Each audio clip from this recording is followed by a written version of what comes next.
Bonjour à toutes et à tous, chers élus. C'est un immense plaisir pour moi de remettre ce trophée des travaux publics. Nous représentons sur le territoire plus de 11 000 emplois. Nous représentons également 1100 entreprises et tout ça réalise un chiffre d'affaires de 1 800 000 000 d'euros. C'est très important pour notre région Bourgogne-Franche-Comté d'avoir des entreprises de travaux publics qui sont partenaires des collectivités et ceci dans les infrastructures, dans le développement durable puisque nous sommes inscrits vraiment dans la transition énergétique depuis de nombreuses années maintenant et nous sommes à vos côtés avec un partenariat gagnant-gagnant tous les jours. Je vous remercie. Vincent Martin, bonsoir. Vous êtes un partenaire fidèle de ces trophées des maires. C'est important pour vous d'accompagner les maires, d'être près d'eux ? Oui, tout à fait. Bonsoir à toutes et à tous. Déjà, travaux publics, donc le mot public porte bien son nom puisque nous dépendons à plus de 60% de la commande publique.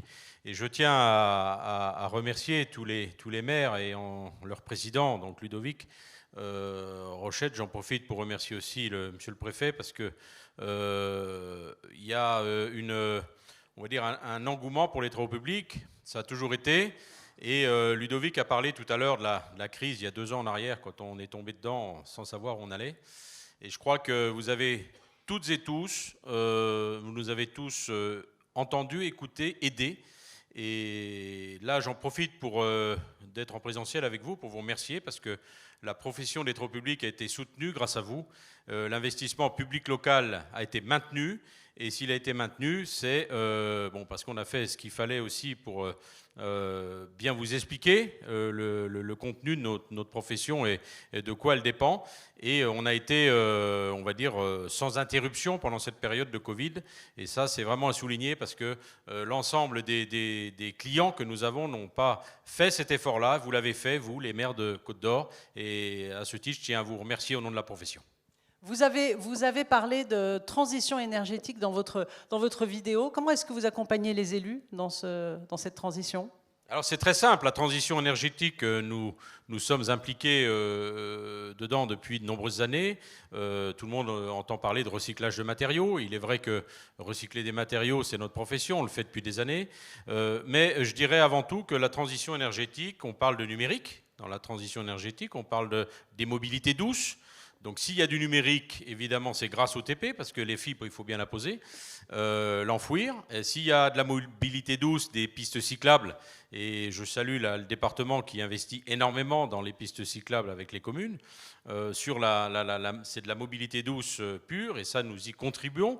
Et également pour l'eau, puisque aujourd'hui, on cherche à faire aussi des économies en termes d'eau. Donc, nous sommes là aussi pour éviter les fuites et, bien sûr, assurer une transition durable du territoire. Alors, vous avez fait la transition avec notre lauréat. Vous avez parlé de l'eau. Alors, qui est-il ce soir ? Bien. Donc, le nominé est le syndicat des eaux de Brillon-sur-Ours, représenté par son président Georges Morin.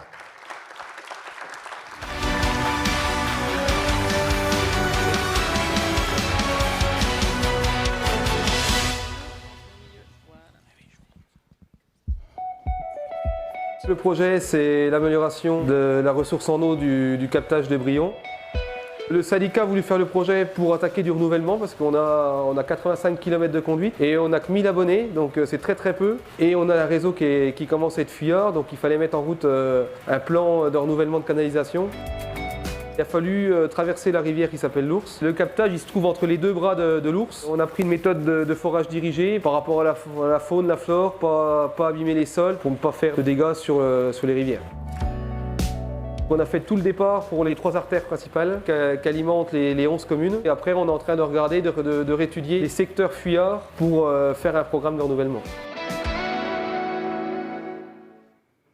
Bonsoir Georges Morin. Bonsoir. Alors, c'est expliqué dans la vidéo, vous avez un réseau de 85 km pour 1000 abonnés, alors que par exemple à Dijon, on a 5000 abonnés sur 500 mètres. Donc évidemment, ça doit coûter extrêmement cher. Voilà, vous avez posé toute la problématique de nos réseaux. On a un réseau très important. On a réalisé 3 km sur les 85, pour 630 000 euros TTC. Donc heureusement qu'on a eu des aides. avec l'agence de l'eau, avec l'État, avec la DETR. Et l'autofinancement nous a permis de réaliser ces travaux sur un réseau qui est vieux, a été créé à peu près dans les années 1950. Mais vous voyez encore tout le travail qu'on a à faire pour essayer d'améliorer encore notre réseau et faire des économies en termes d'eau, qui est un projet important et qui est un sujet aussi important dans les années qui vont venir. Alors ces 3 kilomètres, vous vous êtes concentré sur la priorité, j'imagine, pour commencer. Voilà, on a la particularité dans notre syndicat, alors c'est un avantage et un inconvénient, c'est que la source, elle est à l'intérieur du village et on part dans 3 directions pour alimenter les 11 villages qui font partie de notre syndicat. Donc on a priorisé ce départ de façon à être fonctionnel. Et on avait aussi la grande difficulté, c'est qu'on a un axe important routier et le réseau parcourait sur à peu près 1,5 km. Donc l'axe routier, il y a à peu près 2000 véhicules par jour, ça relie Chaumont à Châtillon. Donc notre problématique, la première problématique, ça a été la sécurité. On a été obligé de s'adapter très rapidement parce qu'on avait, notre bureau d'études avait proposé de faire en alternat. Et puis on s'est aperçu pour des questions de sécurité qu'il fallait changer notre fusil d'épaule. On a été obligé de faire une déviation. Alors je vous dis pas, la déviation, ça a l'avantage pour l'entreprise Schmitt, que je salue ici, c'est de faire travailler en toute sécurité ses ouvriers. Ça a pu aussi améliorer et travailler un peu plus rapidement. Mais je ne vous dis pas pour un maire d'expliquer aux gens que vous leur faire faire une déviation de 10 km pendant 6 mois. Mais bon, on y en échappe puisque j'ai survécu. Merci beaucoup, Georges Morin. Je vous laisse recevoir votre trophée des mains de Vincent Martin. On peut l'applaudir. Merci. Merci. Donc je voudrais quand même juste 2 minutes remercier quand même l'ensemble des délégués des 11 communes qui nous ont permis de nous suivre dans notre politique d'investissement et de renouvellement des canalisations. C'est pas simple.